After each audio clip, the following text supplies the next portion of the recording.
పరమహంస ప్రవచనం.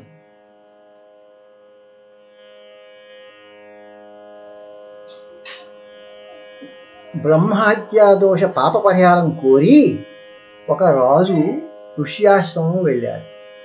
ఆశ్రమంలో ఆ ఋషి లేనందున ఆ ఋషి కుమారుడు రామనామం 3 సార్లు జపిస్తే ప్రాయశ్చిత్తం అవుతుంది అని సూచించాడు.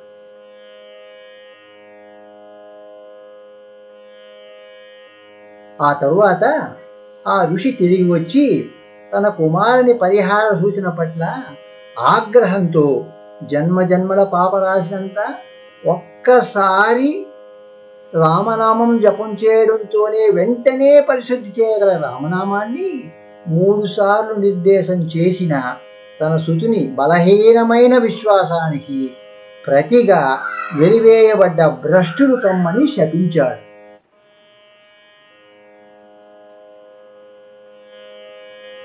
ఆ శాపగ్రస్తుడైన మునికుమారుడు మరెవరో కాదు, రామాయణంలో శ్రీరామునికి ఆప్తుడు మిత్రుడు అయిన గుహుడు. కడలులకే కారకుడైన అవతార పురుషుడైన శ్రీరామచంద్రమూర్తికి ఈ చిన్నపాటి ఏరును దాటడానికి ఈ గుహుడు కావాలా?